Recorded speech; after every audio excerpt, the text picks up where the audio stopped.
مجلہ نور معرفت کیا ہے؟ اس میں کس قسم کے مضامین چھپتے ہیں؟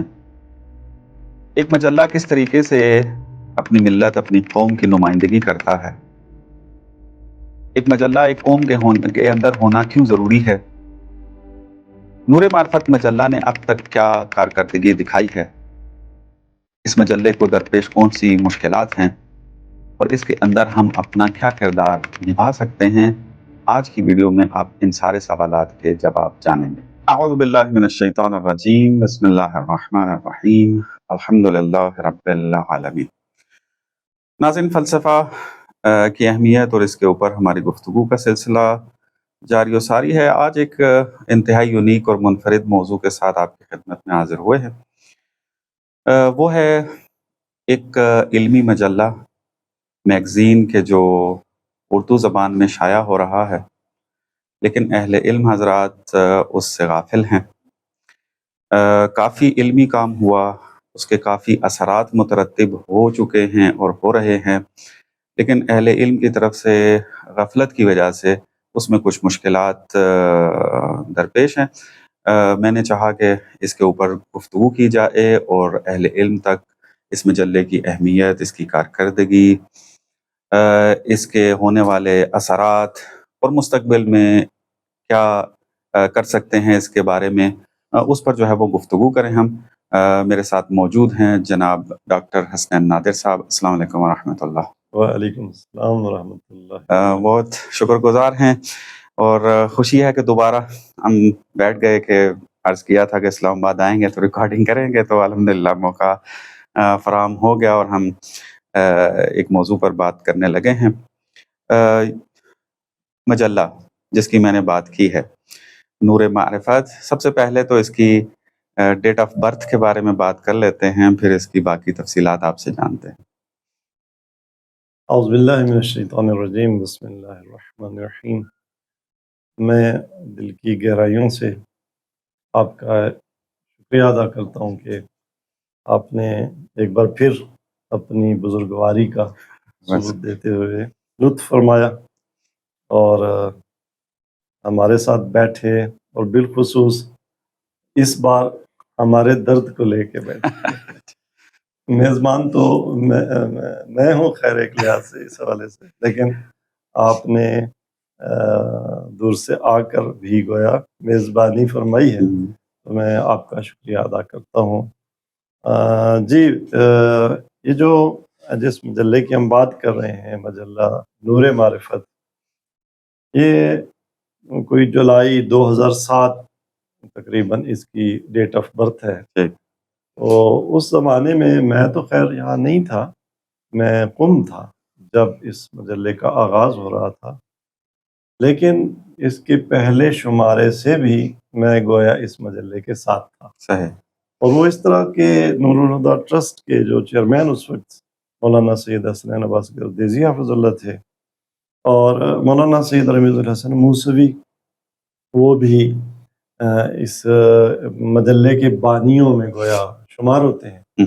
تو اس سے پہلے کہ آپ صاحب یہ مجلہ شروع کریں تو آپ قم تشریف لائے تھے۔ اچھا۔ وہاں پہ میرے ساتھ بھی ایک نشست ہوئی اور آقا نے یہ اظہار فرمایا کہ ہم اس طرح علمی مجلہ نکالنا چاہتے ہیں اور اس میں آپ کی بھی ہمیں سپورٹ چاہیے۔ تو پہلے شمارے میں میرا اپنا تو نہیں، لیکن ایک بزرگوار کا مقالہ جو لگا تھا، صلح امام حسن علیہ السلام پہ، وہ گویا میں نے ہی لکھوایا ان سے، اور پھر اس کی جو نوک پلک سنوارنی تھی اس میں، تو یہ اس کے تقریباً جو پہلے 5 شمارے تھے وہ بائی اینول کی صورت میں یہ چھپتا رہا۔ اسی دوران اس کی رجسٹریشن کا جو پروسیس تھا وہ مکمل کیا گیا، اور پھر اس کو بائی اینول سے کوارٹرلی پہ، سہ ماہی پہ تبدیل کر دیا گیا۔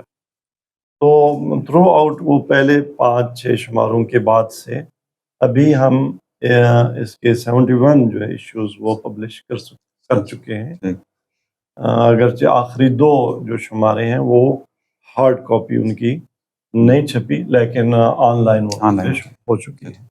تو یہ اس مجلے کی وہ مختصر سی